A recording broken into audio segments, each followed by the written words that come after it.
Welcome to Week 14 of the High School Football Frenzy. There are 6 area teams still strapping on the pads at the start of the night.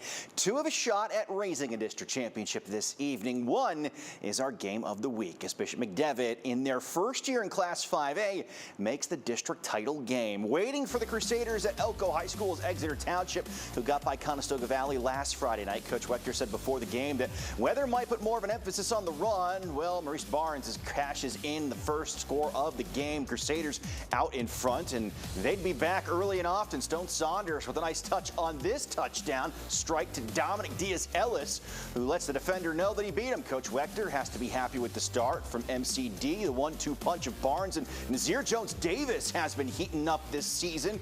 Jones-Davis rumbling in from 10 yards out. Saunders and Diaz-Ellis are back for more, and the connection between these two is definitely in postseason form as he makes the diving touchdown grab. Bishop McDevitt wins it 48-14, their 4th straight district crown and their first since moving up to Class 5A. We're not going to overlook anybody. From now on, there's no one to overlook. Whoever it is, Pine, Richland, or Peters Township next week, it's going to be a tough battle. And we're going to prepare, we're going to execute next week, and we're going to try to punch the ticket to the state championship. McDevitt advances to the state semifinals, whereas Stone Saunders just mentioned they will take on the winner of tomorrow night's Whippeal Championship, Pine Richland or Peters Township. Now, if you've been watching the Link Leb this season, then it has seemed like that these two teams were on a collision course for the crown this year. Lampeter-Strasburg and Wyomissing have logged a lot of rushing yards, points, and wins. It is the second meeting between the two this season. The Pioneers taking the first one 20-7 back in October. LS getting on the board first with this short touchdown run by Dominic Brown. 7-0 Pios after the first quarter. Wyomissing gets it back in the second. Derek Macrina dodges defenders, finds a lane, bolts in for the Spartans touchdown. Eventually tied at 27. We're going to overtime. Wyomissing lining up for the field goal. The Pioneers bringing it. Dominic Brown coming in with the block. LS goes crazy because they know that a field goal will win it. Peter Fiorello for the win, the district championship, and to keep the season going. It is good. Pioneers win 30-27. We'll see them back on the gridiron next week. DeLone Catholic continues their run in the single-A state playoffs. After a trip to Eastern PA, the Squires had a shorter drive to West Shore Stadium.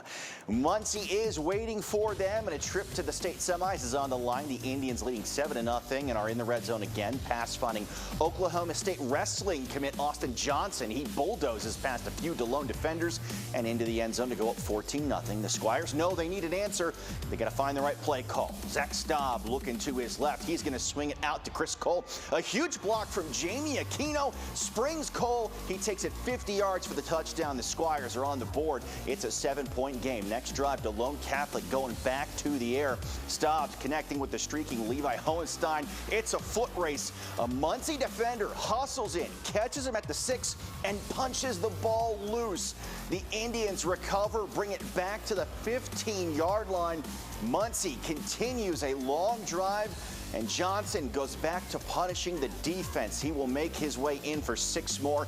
He ran for over 300 yards tonight. DeLone Catholic's season comes to a close 41-17 at the hands of Muncie. Now, Mother Nature did impact more than a few games all across the state, especially in the northern portion. The only area team that had their game pushed back is Juniata State playoff game against Southern Lehigh. That game's supposed to be tonight, has now been moved to tomorrow at 1 p.m. That game will still be held out at Shamokin High School, or should I say later today.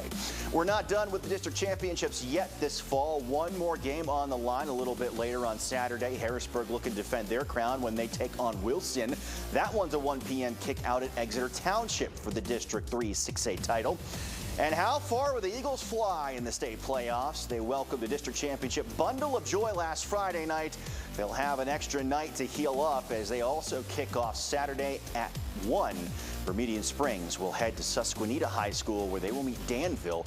Winner will meet either Scranton Prep or Northwestern Lehigh, who play tomorrow night in the state semis next weekend. So as far as a number of teams continuing to slim down, remember you can watch the entire season from the very first week over at fox43.com/HSFF.